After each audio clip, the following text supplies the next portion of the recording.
Hi, my name is Grace, and thank you for tuning into my very first YouTube video on this channel. After so many days and months of planning and thinking about this, we are finally here, and I am finally facing my fears by the grace of God and doing what I love the most. So thank you so much for tuning into my very first video. And like I've said, my name is Grace. I'm a third-year university student at the University of Limpopo, and I am currently studying Bachelor of Psychology. So thank you so much for tuning in here, and I'm so excited. I am so excited to be beginning this journey. So on this channel, we will be talking about psychology content as well as Christian content. So that is what this channel is going to be all about. But without any further ado, let's get down into today's business.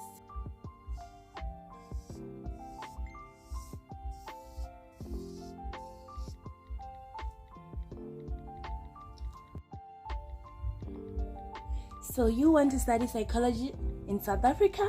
Then this video is the perfect video for you. So by the end of this video, we would have looked at 3 different aspects that I want to make clear, right?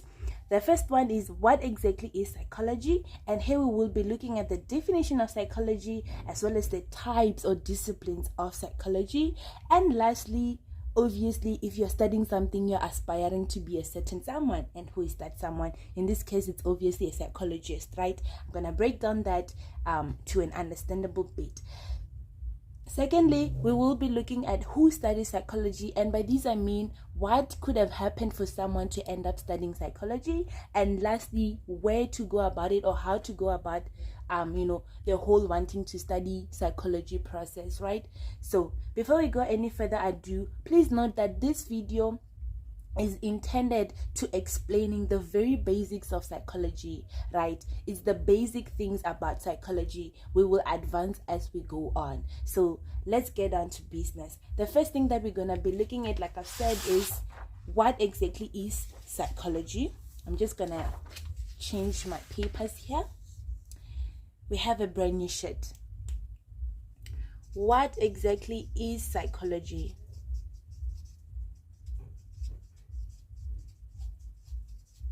Right? So one of the definitions that I bumped into as a grade 12 or grade 11 learner, if I may go back to history, I was trying to understand what psychology is and how does it work and all of that. And the basic definition that I could find that was just so easy to understand was this one that I found on Google. It is a definition by the Ohio State University. So how they described or how they defined psychology, they said it is a scientific study of behavior. And obviously, if we are going to be talking about psychology in terms of human beings, we are talking about human beings, right? So that would be a scientific study of human behavior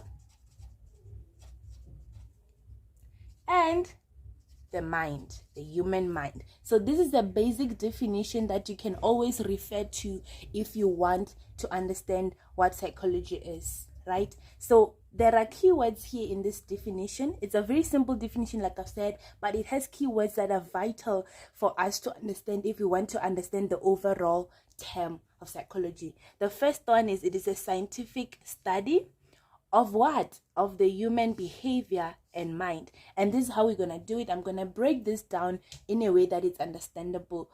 Remember, this is meant to explain the basic parts of psychology, right? So the first aspect that we talk about is a scientific study. Secondly, which studies behavior. This is another keyword. And the mind, right? Remember, this is just basic definitions. So if you look at the word psychology, you will see these 3 letters, right? So key suffix, right? So when you see these words, these letters, you automatically know that it's a study, whether it is biology, whether it's criminology, whatever. As long as it is this word, it tells you that it is a study. And it makes sense to think of it as a study because you are going to varsity to study it, right? So fine. it is a study, but it's not just any study, it is a scientific study. These two words here are very critical in understanding what psychology is, because from first year up until the last or even in your job, the first thing that you need to understand is the definition, because this is what you will be dealing with from first year until the working point, right? So scientific study means that whatever you come across when studying this psychology, you need to know that it is scientifically backed. And what this means is research. So there is research in psychology, and because it is a scientific study. So when we talk about research, obviously what comes to mind is creation of hypotheses, right?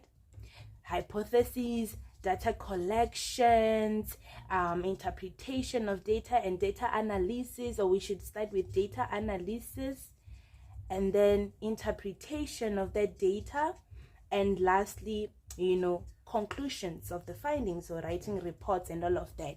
So this study, or within this study, you're gonna undergo the process of research, and that is just bound to happen because psychology is a scientific study.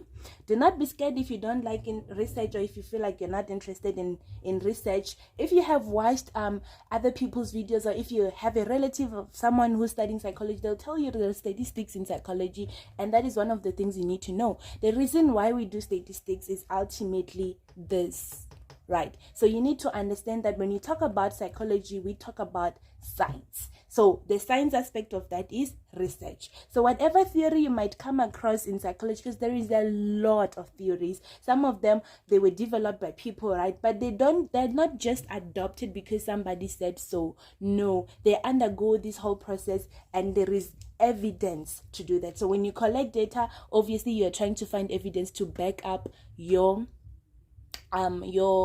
hypothesis, right? Sharp. I don't want to get too much into it, but this is what the scientific aspect of psychology is all about. Then we look at the second aspect, which is behavior. Here we are talking about all observable or physical actions that someone can do. It can be verbal, it can be,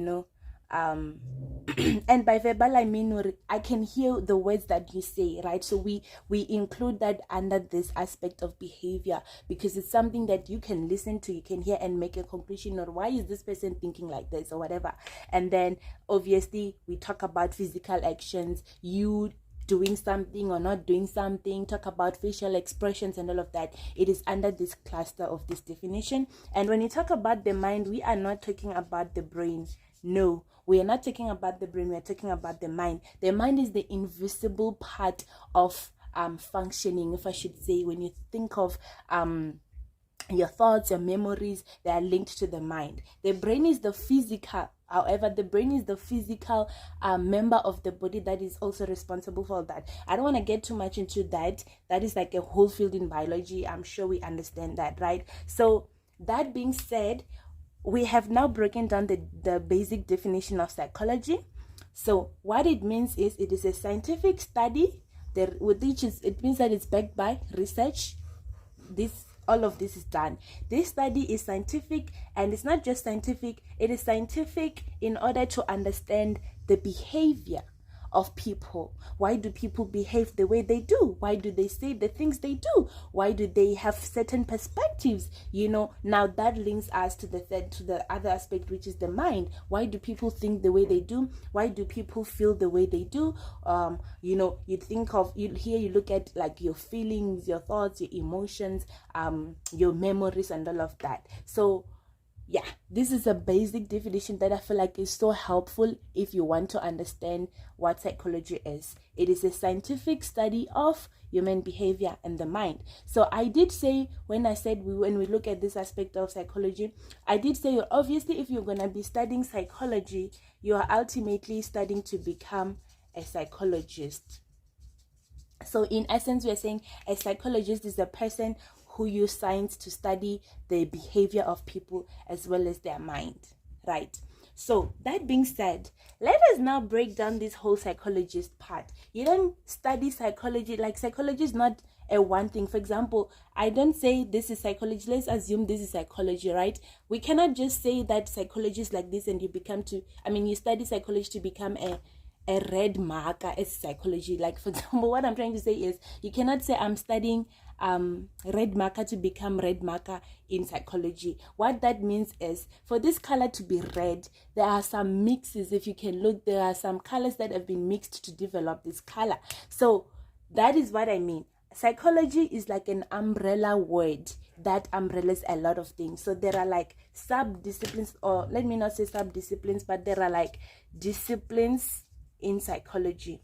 So for you to become a psychologist, you cannot just say I'm a psychologist. You specify. You might have heard of a clinical psychologist, an industrial psychologist, and all of that. That is exactly what I mean by saying this word psychologist is a word that is used like an umbrella that houses a bunch of disciplines under it. So we're gonna look at that part right now.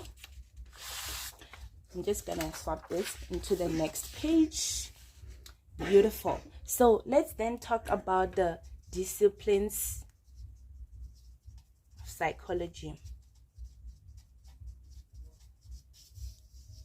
Right. I'm going to present you with 13 or 13, however you pronounce it, different disciplines in psychology. But I'm not going to talk about them in detail because time, right?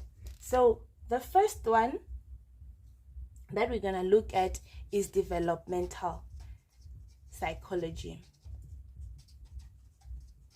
And before we can go any further, you need to understand that there is psychology in every single thing in this life, whether it's in marketing strategies, whether it's in politics, whether it's in sports, whether it's in your everyday life, there is psychology. But by disciplines, we mean areas of focus that one can choose to like focus on in order to become a psychologist that we talked about, right? So we have developmental psychology, and this psychology or this discipline of psychology focuses on the changes that occur throughout the human lifespan. You talk about the prenatal development, you talk about childhood and adolescence, you talk about adulthood and death, all of these aspects of the human lifespan.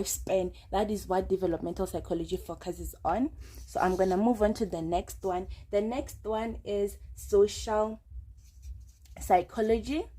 And what happens in social psychology is the psychologist here looks at people's behaviors in groups, right? And the influence that social factors have on human behavior. So basically a brief definition of what social psychology is that one. You're basically looking at how an individual functions within a group environment, right?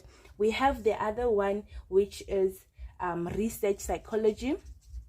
Research psychology just focuses on research. I did say that psychology is a scientific study. Everything within psychology is backed up by research, right? But when we talk about research psychology as a discipline, we mean that this person focuses on psychology. On research. They could be a social psychologist. These ones by research, they become research psychologists. But all of them, for you to even end up becoming a psychologist, you need to have done research first. So you need to understand the difference between what I meant by saying scientific study and a research psychologist, right? So we also have the fourth one, which is forensic psychology. This one looks at the criminal side of psychology. For example, what happens in the mind of a criminal, what happened for this person to become a criminal, and all of that, all of those interesting stuff. So that is what forensic psychology focuses on. We have neuropsychology as well.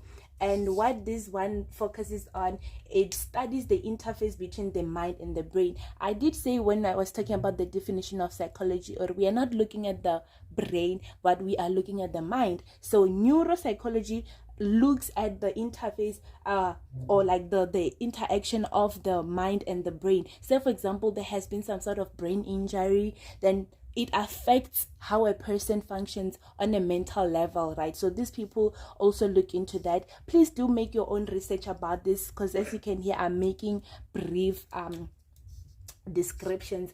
And then we have another one, which is cognitive psychology. And cognitive psychology looks at mental processes involved in getting, processing, organizing, and storing information. So they look at the cognitive side of your functioning. So we move on to the next one, which is personality, another discipline of psychology is personality psychology. So you can find someone by their personality psychologist, right? So what happens here is that they look at the human personalities and this part, what happens for it to develop and all of that. Then we have health psychologists as well as a discipline. So under health psychology, what happens is they look at how psychology contributes to best or optimal health and healthcare practices. That is what health psychologists do. We move on to the next one, which is the industrial or organizational psychology. It's one of the common ones in South Africa. And what happens here is industrial or organizational psychologists look at the effects of organizations on people and how those people adjust to the world of work. In general, that is what industrial psychologists do. And then we have educational psychologists. Educational psychologists are those psychologists who study how people adjust in learning institutions and offer effective learning practices or educational practices. This can be in a school or it can be in a varsity environment, right? And then we have clinical psychology. I'm just gonna write it here. Clinical psychology is one of the most common ones in South Africa, and what clinical psychology focuses on is that it studies the treatment of normative behaviors. This one is much deeper. We will talk about it another day, but in essence, we're just saying that they focus on like the treatment of non-normative behavior, those behaviors that are not like your typical behavior that you would find every day from anyone. So it's so much deeper than that, and it's so interesting. And then we have counseling psychology.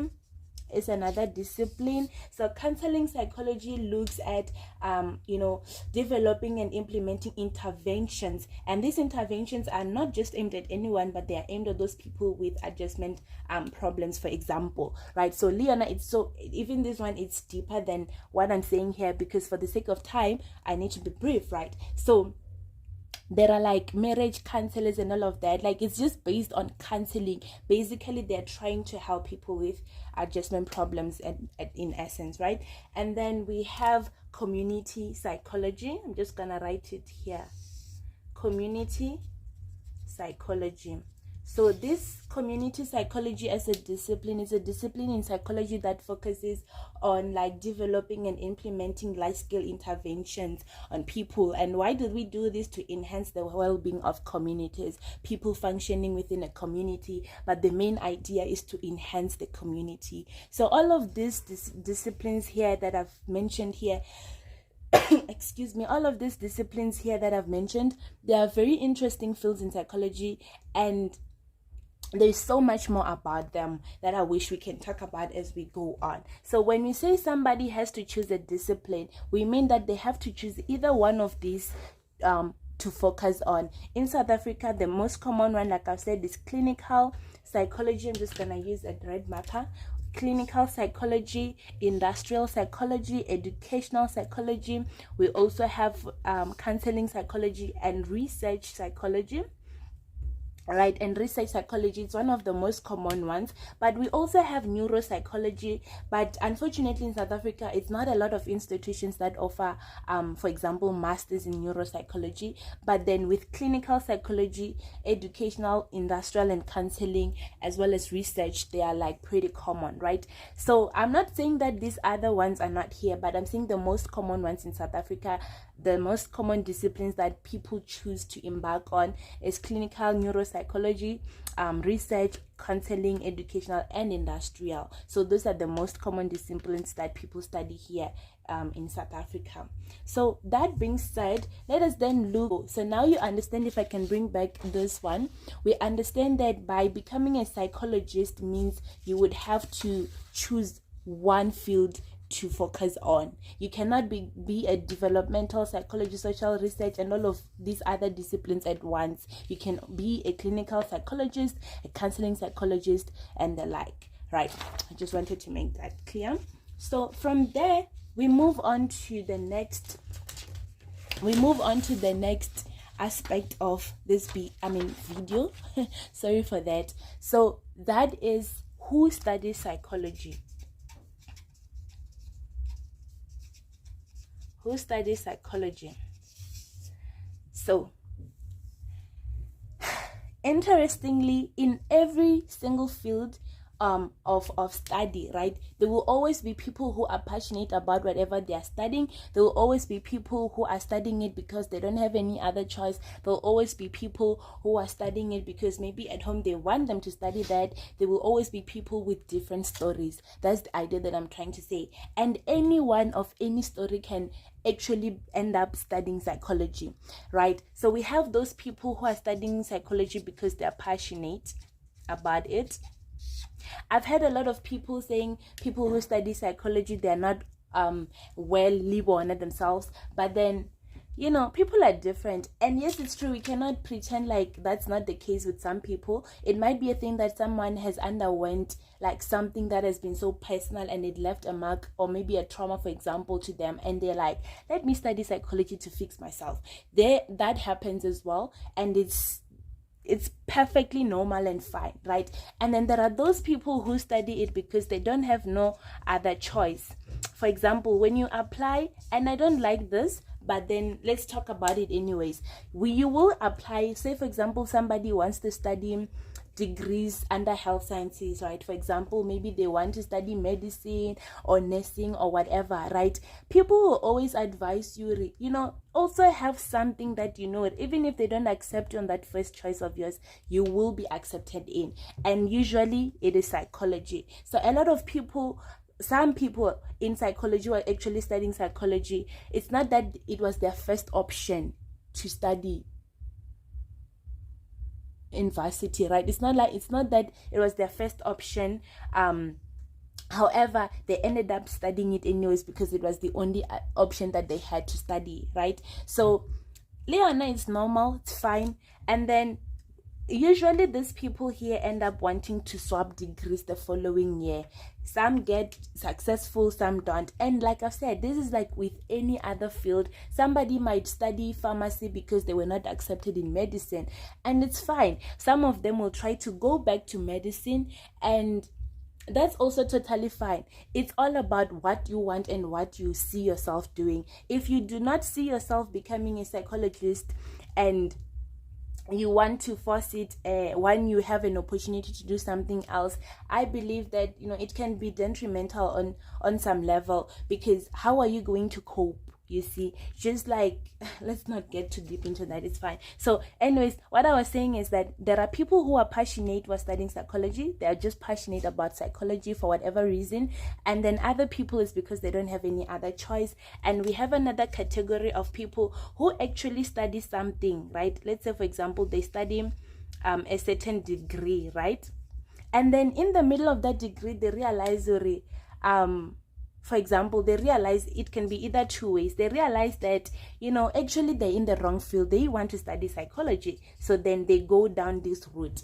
Other people will be like, actually, no, I'm studying this degree. Maybe it's too difficult for me, but I also have an interest in psychology. So they go down the psychology route. Or it could be that, you know what, I could be studying something better than what I'm currently studying that I see myself actually doing. So then they come to psychology. So literally anyone of any caliber can study psychology, right? So while still on this one, I want to correct this misconception. I'm going to put it in a different colored marker, that people who study psychology, they are not so smart.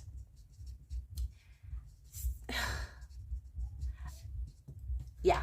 So there are people who think that people who study psychology, they are not the brightest people in the world. That is not true. You will be surprised at the amount of intelligent people who are studying this discipline or this field of study, right? So it comes down to that talk of identifying your strengths and weaknesses. Yes, you might find that a lot of people who are studying psychology, they are not the best learners, or they were not the best learners in mathematics or science or whatever, and it's fine. We all have different strengths and weaknesses, and if someone is not strong in mathematics, how are they going to cope with strong mathematical stuff? So it's not that people who study psychology are not smart. This is a big misconception. They are smart, but what if they like psychology? Should they just be stuck with something else that they don't enjoy? So it also comes down to that misconception. This misconception should be outruled. People who study psychology, they're very smart. So you will understand that obviously when we talk about psychology, we're talking about theory. It's theory, and then obviously practical, like applying your theory into practicality. But if you are not strong with practicals, with theories, then it's gonna be a challenge. So it's all about identifying your strengths and weaknesses. And if you are strong in mathematics, for example, don't underlook the person who's not so strong in that. Or if you're strong in theories and you don't understand why someone would choose math over theories, don't think the only correct way of doing things is that one in which you're strong. No, everyone is different, and that is okay, right? So let's move on to the next aspect before we run out of time. So we have how do you go about it, the whole studying psychology thing. How do you go about it? Again, I'm gonna be brief about this. I'm not gonna talk about it into detail. So to become a psychologist, we did say that you're studying psychology to become a psychologist, essentially, right? Someone might do it out of interest and it's fine, but if you're studying it to become a psychologist, you need to know the full process of becoming a psychologist. You don't study for 3 years or 4 years and you become a psychologist. No, dear, that's not how it goes. So you will have your undergrad degree.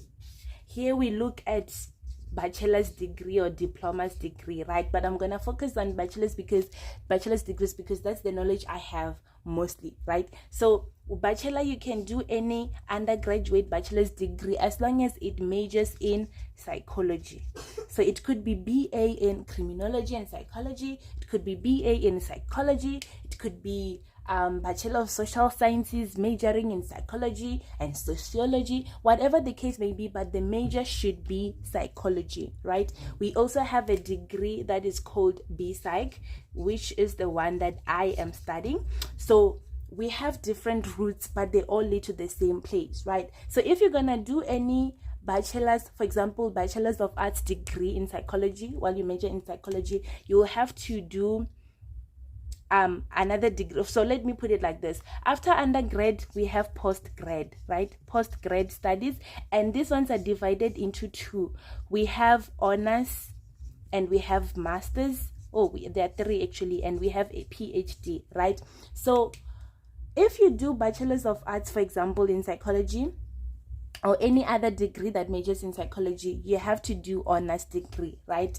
That's if it's a 3-year degree. The bachelor's degree that you did is a 3-year degree, right? After that 3 years, you have to do your honors, and then after honors you get to masters. After masters, then it can be up to you if you want to do PhD, but you need at least master's degree to become a psychologist. So you'll do your bachelor's degree, your undergrad bachelor's degree. After that, you do postgrad. If it needs you to do honors, you'll do your honors. If you need after finishing your honors, you get into your master's program, and that's where you choose which discipline to focus on at master's level.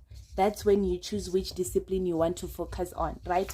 So once you get to masters, you will see if you want to apply for masters in clinical psychology or whatever, but you see it there, right? Then we have BPsych. This BPsych, it's a 4-year degree, and if you do BPsych, you don't need to do honors because it has an honors equivalent program within it. We're gonna make more videos as time goes on, and I will explain in details the difference. Actually, the next video that I will be shooting will explain more on these undergraduate degrees and these postgrad degrees that we talked about. But what you need to know is that to become a psychologist is a long journey. You reach one step, you go to the next, finish, you go to the next, and it needs a very passionate person to continue, because it can be hard, right? So, but other than that, the qualities that you need are the basic ones. You can look at them. You need to be an empathetic person, a person who's willing to listen, and all of that. We'll talk about them as time goes on, but you need to understand that you have to go through your undergrad studies and then your postgrad. Oh, sorry for that. So you need to do your undergrad and then your postgrad, and then you can become a psychologist. So I hope this answers some of the questions, the basic questions. Like I've said, this was meant to basically explain the whole concept of becoming a psychologist in South Africa. But of course, we'll focus more in the coming videos at one aspect at a time, so that it's not too much to hear. So I hope this answers some of the questions you might have had, and see you in the next video. Thank you so much for watching. Please do like and share this video with people that you feel it will be helpful to, and do subscribe.